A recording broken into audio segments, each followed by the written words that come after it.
You're listening to a download from the outdoorstation.co.uk. Number 288.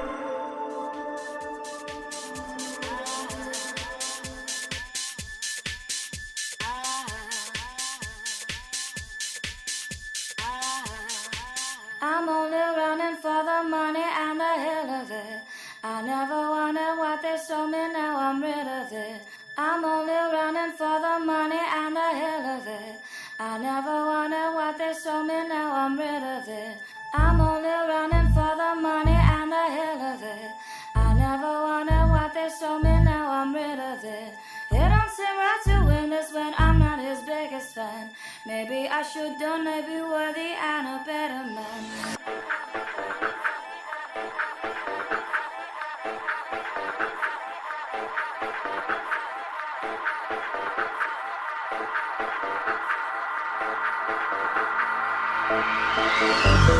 I'm only running for the money and the hell of it. I never wanted what they sold me, now I'm rid of it.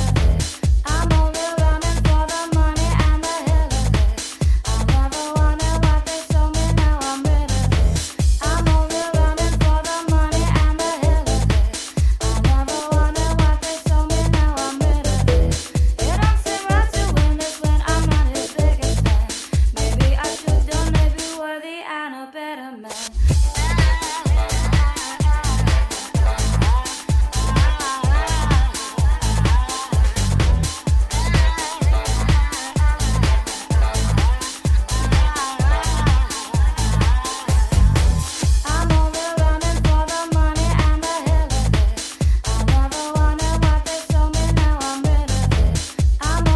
running for the money and the hell of it. I never wanted what they sold me, now I'm rid of it. I'm only running for the money and the hell of it.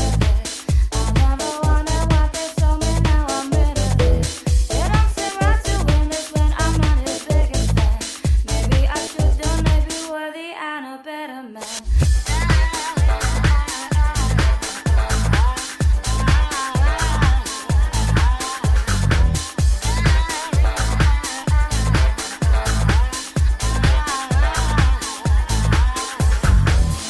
Saw the girls all hanging out like lazy butterflies.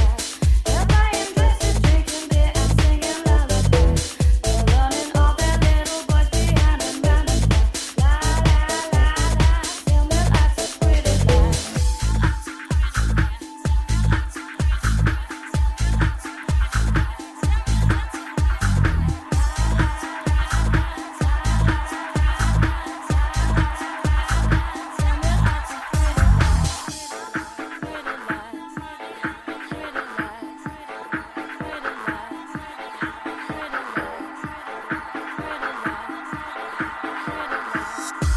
Hello and welcome back to another podcast here on the Outdoor Station.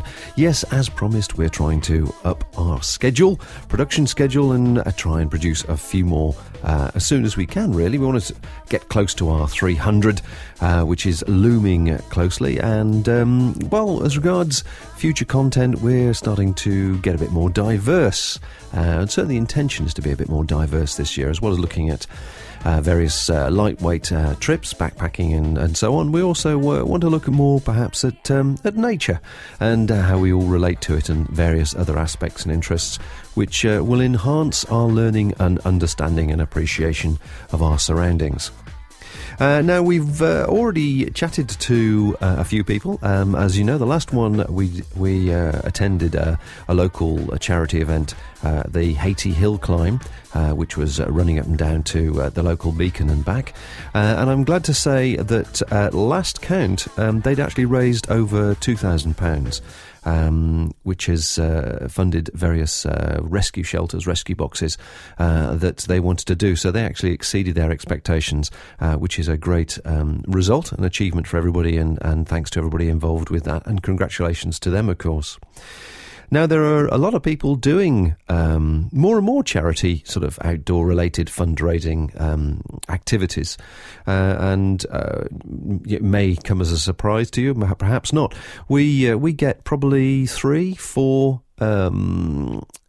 requests each week for some kind of contribution, either financial or equipment or otherwise.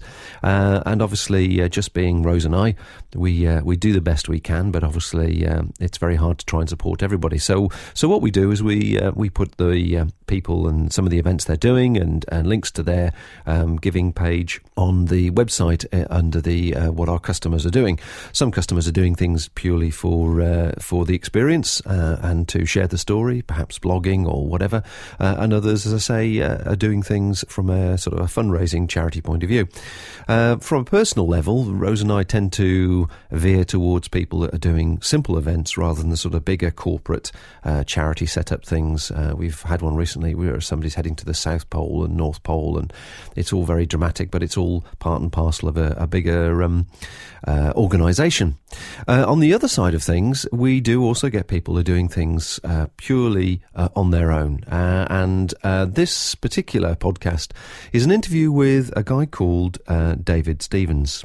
Now, David is doing something remarkable, and I obviously scanned through the information before I spoke to him, but as the interview unfolds, you'll hear and gather the sheer scale of it based on one person doing it on their own and entirely self-supported. They've got no support whatsoever, and he's doing it for an admirable cause.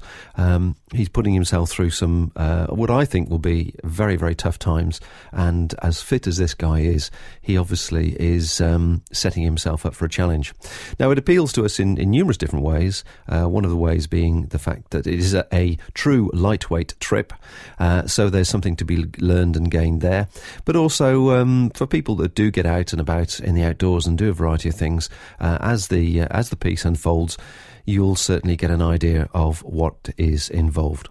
Anyway, without any further ado, here's my conversation with David the other evening. Okay, well, basically it's something that I've been wanting to do for the past few years, but with certainly each year I sort of set myself a challenge. Last year's challenge was to get on the elite start at London, so that sort of took precedence over all the other sort of training I was doing, and lucky enough I managed to get on the main elite start at the London Marathon last year. So that was last year's challenge, and then I pretty much set myself up for this year by doing a 100-mile race straight after London, about 6 weeks after, and then from there I pretty much thought to myself, right, maybe this year should be the year that I try Land's End to John O'Groats. And as I said, I've been doing quite a bit of research about it, and certainly the unsupported idea of doing it really appealed to me. And what's the current, or is there a current record for doing this? Yeah, there is a current record. It's held by somebody called Dan Driver, who he's actually from Exeter, and his current record for it is 17 days and 9 hours, I think it is. Wow. Yeah. So you're aiming to do this, what, in 15 days?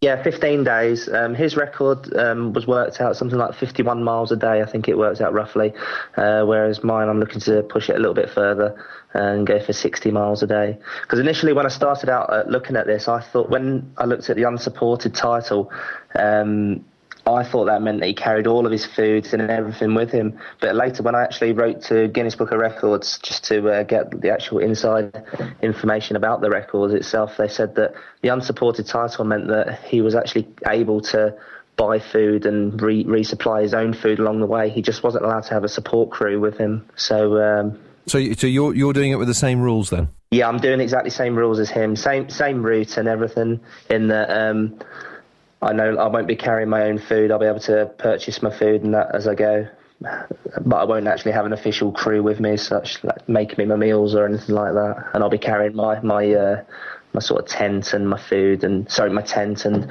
sort of my survival equipment, my waterproofs, all that sort of thing. Blimey, well, I'm very impressed. It's getting more and more impressive the more you tell me. So let's see. It's about 900 miles, isn't it? Yeah, it works out at. I just looked at it. It works out as 886 miles. So yeah, just under 900. Right. Okay. Well, now that you told me you got to the elite start of the marathon, I'm having second thoughts about joining you for a few miles to try and interview as we go. I think by the time I get to you, Bob, I think it'll be we'll be on sort of staggering mode. Wow. Well, I mean, so just give me an idea. What sort of age are you? I'm 28. I am. Yeah, and I've been running since I was 11. Started out sort of middle distance running, and then I stepped it up to sort of 10Ks, half marathons. Then I joined the forces when I was 18. I spent 5 years in the parachute regiment, and I ran all the way through being in the forces, represented the army and the actual tri-services team, and then came out of the army and joined the fire service. And I went to World Firefighter Games with the fire service and got a silver medal at the half marathon in Hong Kong back in 2006.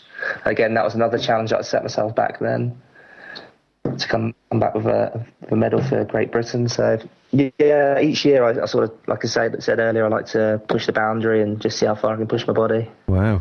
Well, yeah, very impressive, very impressive. So let's, before we sort of talk about gear and that sort of stuff, the training, I mean, I do a bit of running, absolutely nothing by comparison. I'll be the guy standing on the back waving the flag. But I mean, 10Ks and general sort of mountain marathons, the sort of occasional running I do, which I call more social running, really. Social events. But that takes a fair amount of my time to try and train for that. Oh, definitely. How do you fit it all in, and what sort of training have you done? Well, I'm quite lucky in that I've got a very supportive partner who doesn't mind me going missing for a couple of days on end whilst I'm away in the mountains training. But I'm quite lucky in the fact that also that along with my career as being a firefighter, I'm also a personal trainer. So I'm always on the go, always staying fit. And the sort of training that I do, likes of 2 weeks ago, I did a 100-mile 2-day training session with a slightly heavier pack due to the quite severe weather we've been having over here with the snow. So I did 50 miles into the mountains, slept out in the mountains, and then 50 mile back the next day. A lot of I tend to not do so much with the backpack on because it just causes a lot of undue stress on my knees and joints and that. But it's a lot of long, steady running, getting used to burning the calories, so because obviously I'm going to be working on a sort of calorie deficit each day, because there's just no way that I can resupply the calories through my body with sort of 60 miles a day back to back for 15 days. So basically I'm training myself to get used to burning the calories in a sort of economic way. I'm also doing a lot of gym work as well, so my body will actually take the battering of running 60 miles a day for 15 days.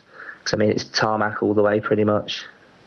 Well, I was going to say the punishment level of all the different aspects of your body, or different parts of your body, really. I mean, as you say, there's the abrasion alone from the materials and the rucksack and the shoes and so on, as well as the effect on the joints. Absolutely. Yeah. I mean, hydration presumably is another big thing as well, because it's being topped up with water all the time.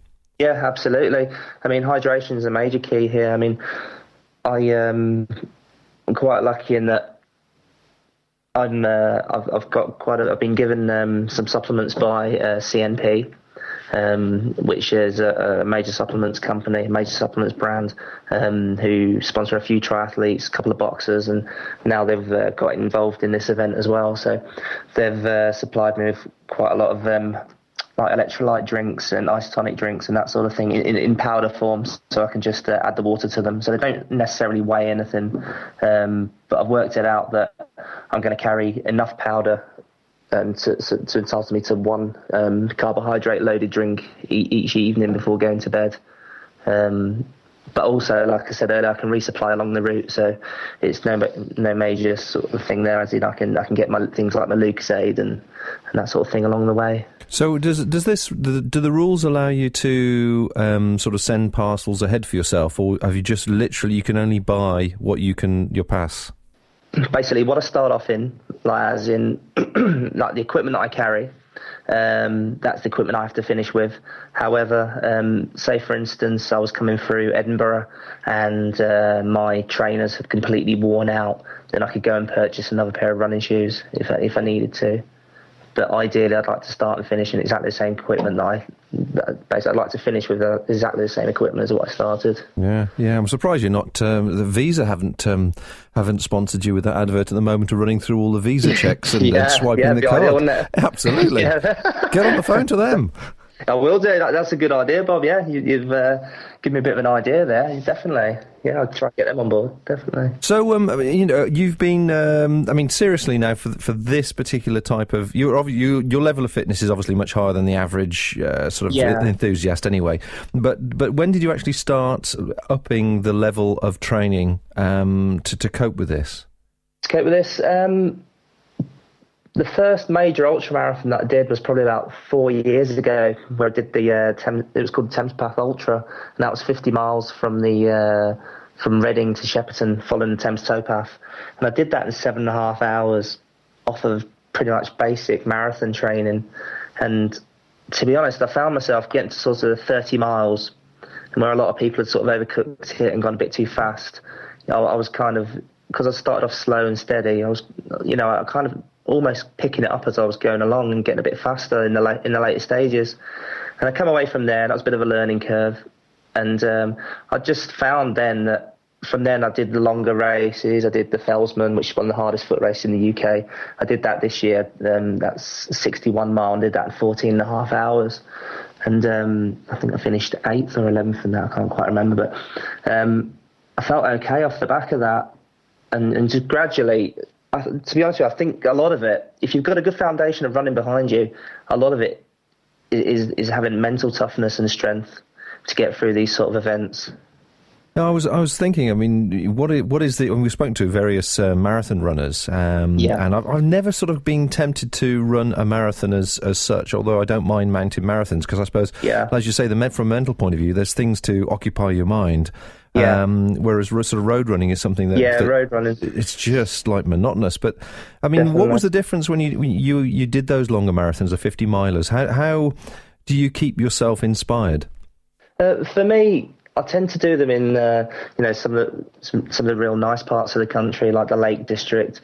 Like I say, the Lake District, the Peak District, going up to Scotland, the Yorkshire Dales. So you're navigating. That's always something that sort of tends to fill your thoughts quite a bit. So you're constantly thinking about how you're going to get from A to B as quickly as possible. You can see people in the distance, your strategy. Basically, just trying to keep your mind active and not necessarily on how you're feeling. Because it's very easy to sort of slip into that sort of feeling sorry for yourself, and then it's kind of a knock-on effect. Well, presumably that's a bit of the sugar is also starting to run low, and you start to feel like that as well. That's it, definitely. I mean, it's all about keeping the calories going in on a regular basis. I tend to find that on the longer races, I like sort of Haribo, those sort of things, sweets and things like that I can kind of look forward to along the way. Think, right, go half an hour up the road, then I can allow myself this. Another half an hour, I can allow myself that.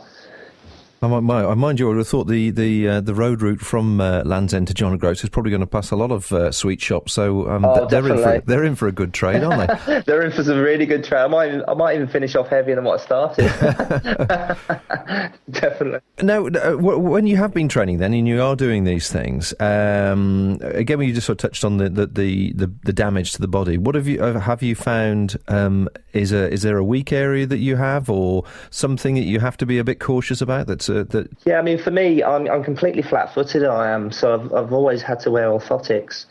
If I don't wear my orthotics, if I don't replace my orthotics regular, then I always get a little bit of tendinitis on the base of my Achilles due to the bowing effect because of flat-footedness. But generally, as long as I keep on top of that and I stretch regular, and pace myself, I mean, there's always the inclination to go too fast at the beginning. And you can overcook it. I've set myself at 60 miles, and even if I'm feeling quite fresh, I will stay at 60 miles each day. I won't go any further than that. That's what I've set my goal as. Otherwise, there is a tendency that I will overcook it, and my Achilles will go, or my hamstrings or anything like that in the later stages. So as long as I can try and stay as flexible as possible, and do a little bit of self-massage if possible, it should be okay. So what are you allowed, if anything at all? Are you allowed people to say help you in the sense that run with you or give you food and that sort of thing? No, I'm not allowed anybody to actually give me food. If we were to, for instance, my brother-in-law is going to meet me on one of the days, and he's going to walk a section with me, and we're going to he's going to buy me some. We're actually going to go to like a cafe or whatever, and he'll give me the money. I'll buy the food. We'll eat together, but then I'll carry on. So the rules state that I can't actually have likes of my brother-in-law cooking me a meal and that sort of thing. And what about sort of injury things? You know, if you say you need a massage or that, what about sort of medical attention? And no, I'm not allowed to. I mean, I could walk into a physiotherapist and ask for a sports massage as such, but I couldn't actually have a crew there I couldn't actually have a designated crew to meet me every 10 miles and give me a sports massage. Blimey, this is getting more and more ridiculous the more I hear about it. Absolutely. It really is, Bob, a case of, at the start in Land's End, just removing brain and then replacing it when I get to John O'Groats. yeah, don't carry it though, it's far too heavy. Definitely, yeah.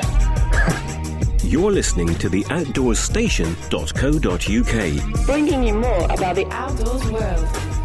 podcast based solely around self-powered travel. If you walk, run, cycle, paddle, climb, explore or sail, we want to share your adventure, hear your highs and lows, and inspire others to go out and do more. So talking about carrying, what actually are you proposing to take with you on this? Okay, I've been quite fortunate in that it's an actual mountain sports company called Dare to Be. I've got on board with this event, and they've supplied me with, they've supplied me some base layers, as in thermal tops, that also uses compression tops to keep the circulation flowing when I'm on my recoveries. But they've supplied. Actually on the event, I'll be carrying a waterproof jacket, 2 pairs of thermal tights, about 4 pairs of socks, Bridgedale socks with quite a high wool blend going through them. I find that wool sort of stands up better around the cushioning of the heels and things, as opposed to the man-made fibres with the actual road running socks. So they're more of an actual walking sock.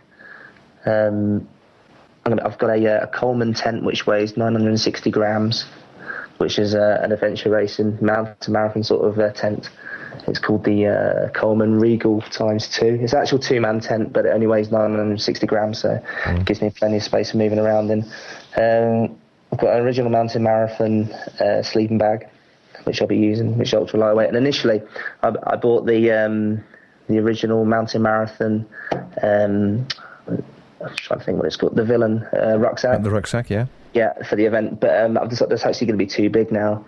So I've got a 30-litre Berghaus mountain marathon backpack for it all together. Yeah, so I managed to trim it down that much. I've probably got it down to about 15 pounds now. And have you got a mat to sleep on? Yeah, I'm just going to be using a cut-down roll mat. Right. Yeah, I've always found that works okay for me. From my days in the forces, and that's it. It's basically just going to cover from sort of my head to sort of the base of my spine. Okay, and what about sort of cooking stuff? Are you not bothering? No, I'm not going to be bothering with that. I'm just going to rely on the fact that I'll be able to pick up food as I go, because I haven't really got any intention of cooking, and I've never really been a big one for hot drinks either, so that's never really been an issue for, a cup of tea or a hot chocolate, anything like that along in the mornings. If it really comes to it, I'll just be able to purchase it en route. Plus it takes, cooking up and things like that, just that's going to take a lot of time and energy out of me, but if I can just purchase it on the route. So what, the first 2-3 days you'll be using up all your reserves, all your muscle reserves and so on. Pretty much, yeah. Are you just going to be stuffing yourself with pasties when you're down there to try and keep going? Yeah, absolutely, yeah. The main emphasis for me will be to sort of eat sort of, I'll always make sure I've got plenty of sweets for during the day, and I'll be popping them at regular intervals, but I'll be trying to eat a proper meal every sort of 3 hours to keep the calories going in. So that'll be, like you say, high pasta, or even as much as I'm not really a great fan of it, but things like McDonald's and Burger Kings and things like that, just to get that high, a lot of fat, because I'm going to be really eating into muscle and fat reserves on an event like this, so I can pretty much let loose with my diet and eat pretty much what I want.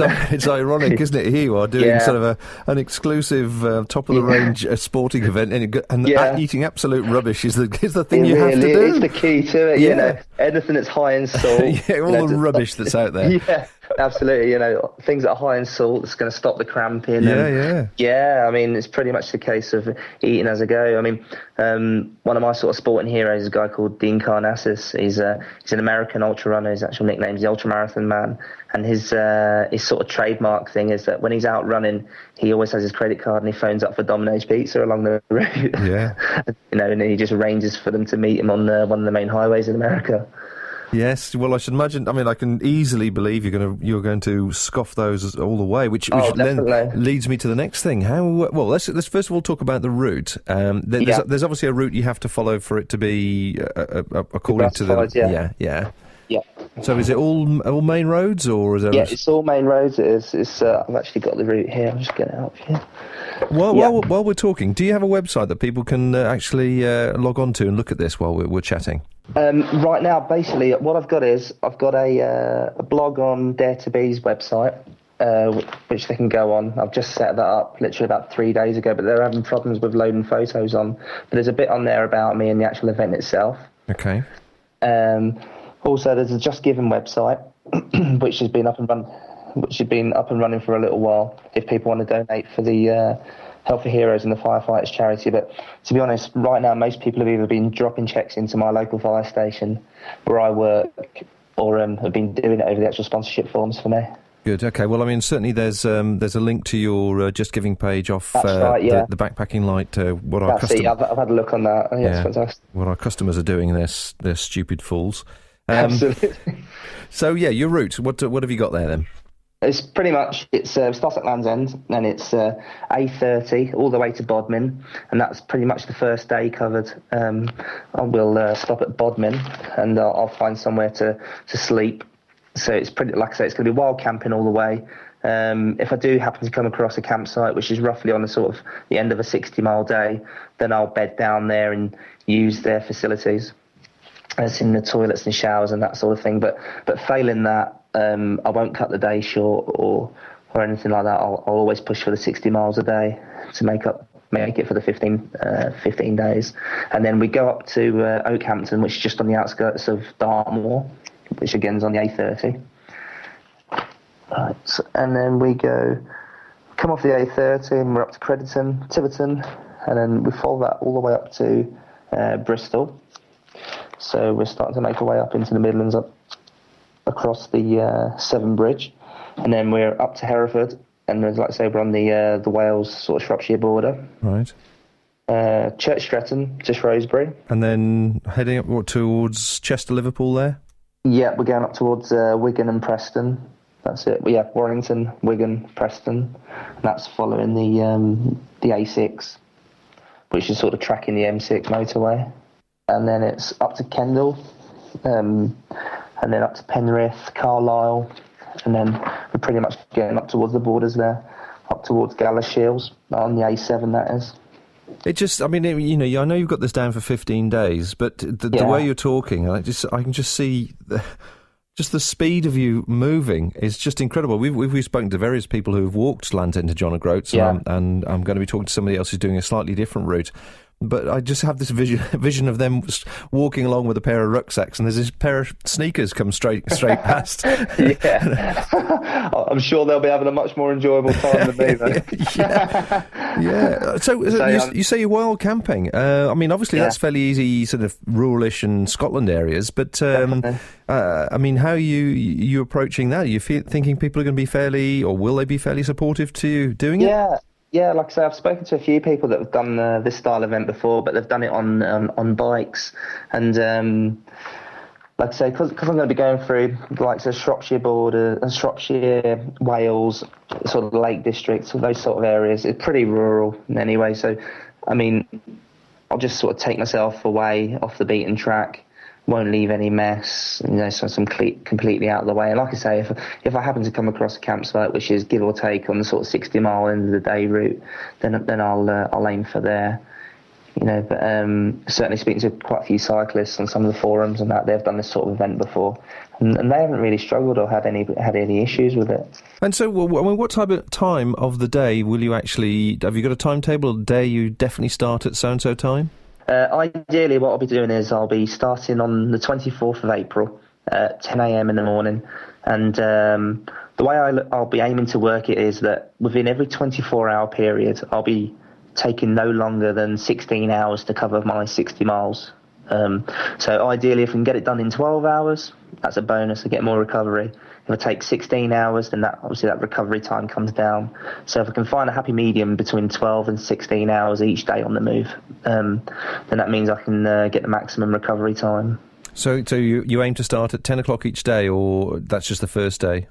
That's just the first day. So like I say, if I start at 10 o'clock on the first day, and then I'll probably be finishing around no later than 2 o'clock in the morning, and then I'll recover between the 2 o'clock in the morning till the 10 o'clock the next day. So yeah, we can roughly say 10 o'clock each day I'll be on the move. Right, okay. And, I mean, apart from having a partner that's probably rolling her eyes on a continual basis when you can you get out of bed at 4 o'clock in the morning and come back at the same time, That's it. you know, what sort of support have you got from people on this? It's pretty good. I'm quite lucky in that the fire station that I work, there's quite a few of us are quite into sort of health and fitness, quite a high level. My boss is actually climbing Mount McKinley on the 6th of May this year, and then in 2012 he's aiming to do the trek to the South Pole, the one that Ben Fogle and James Cracknell did last year.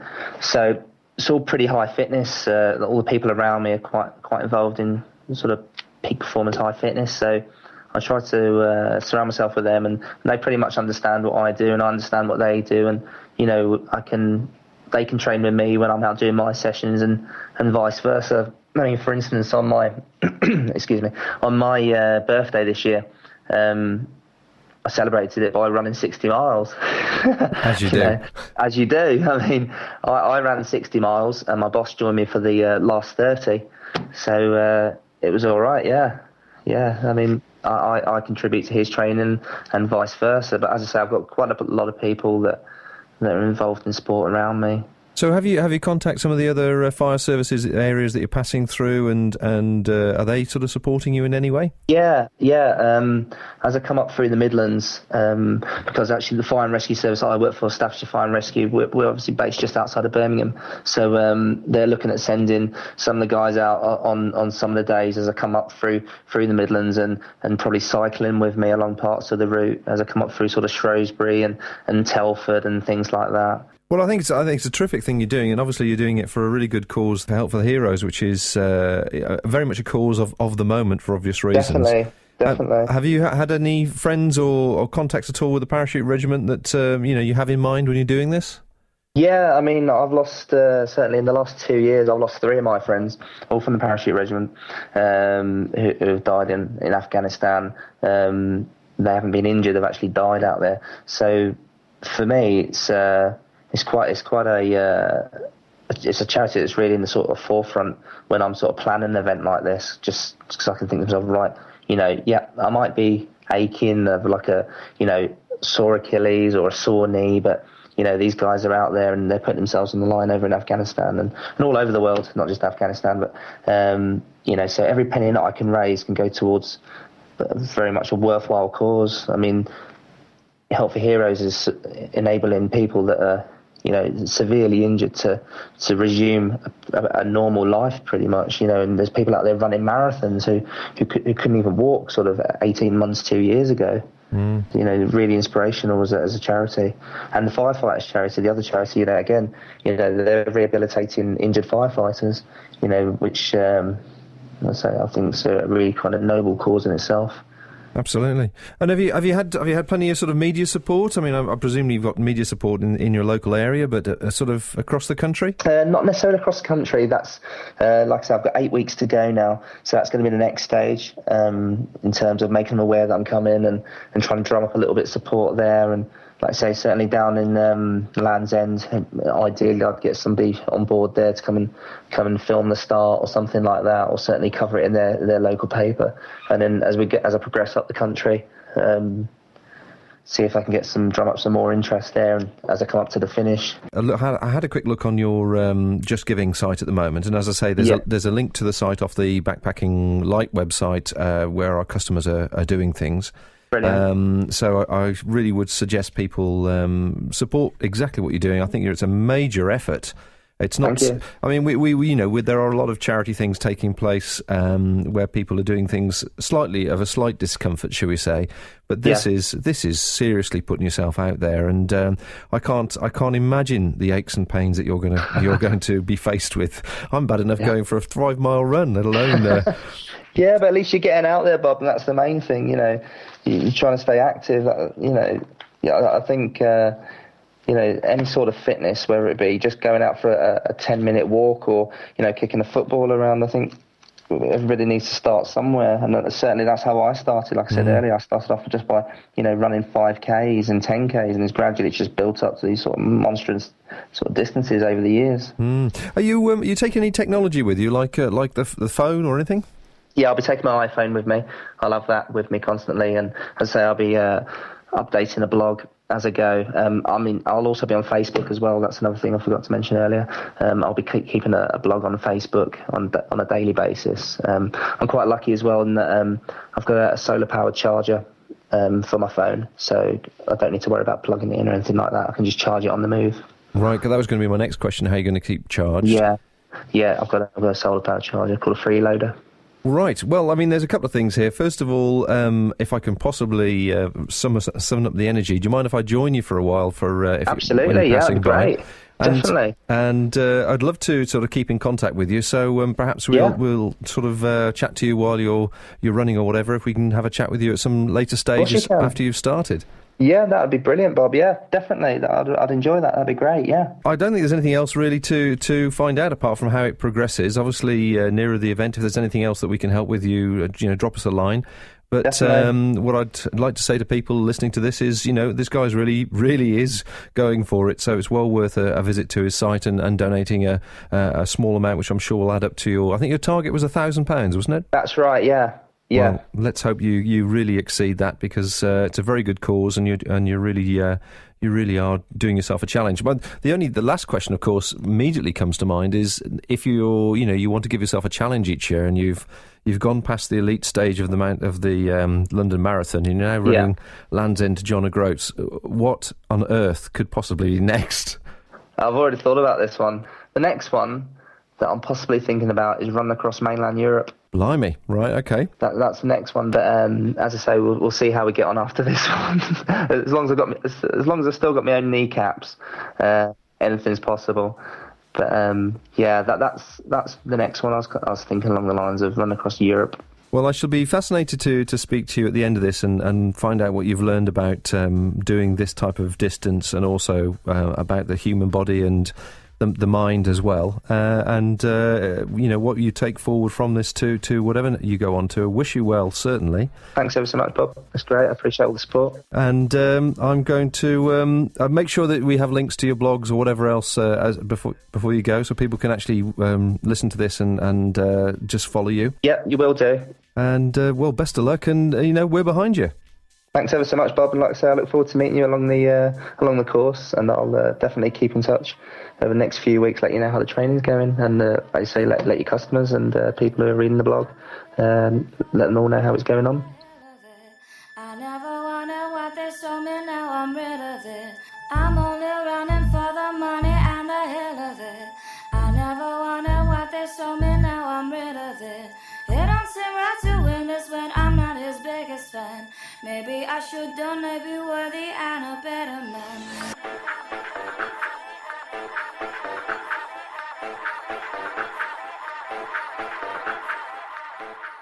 Well, I hope you've been as impressed as I was listening to that piece with David, and certainly full of admiration. It's a hell of a challenge that he set himself, but having said that, he's obviously a very fit guy and very determined, and I'm sure, and fingers crossed, he'll achieve it, and if possible, break the record in the process.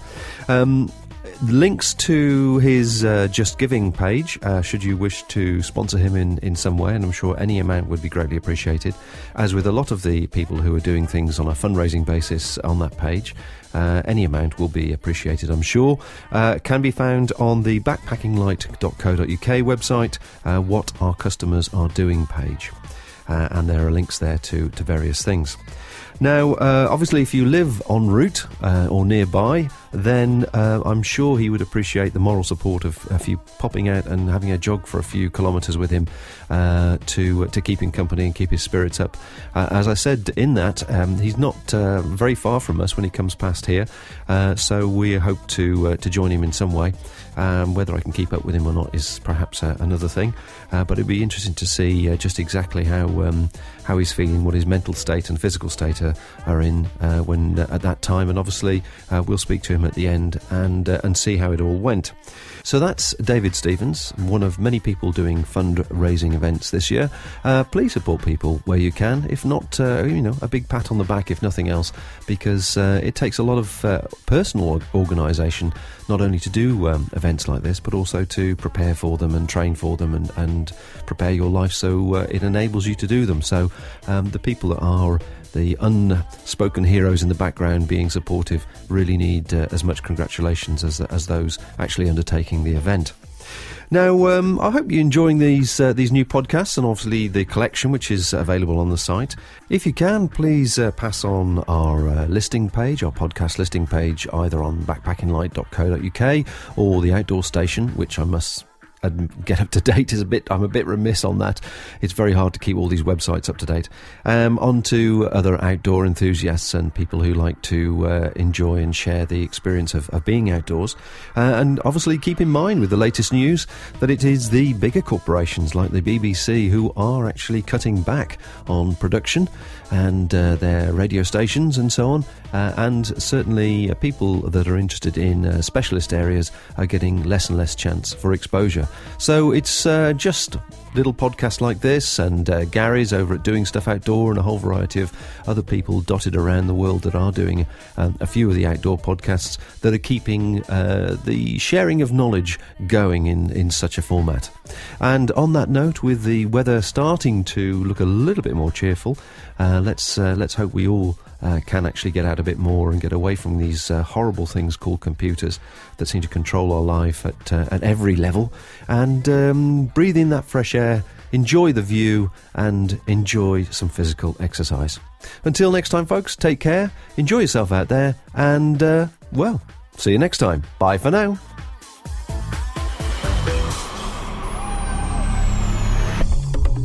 Thank you for listening to this podcast. To hear more from our extensive free library, please visit the website at theoutdoorstation.co.uk. You can now follow The Outdoor Station on Facebook, where we chat about each programme we produce, answer questions and discuss future productions.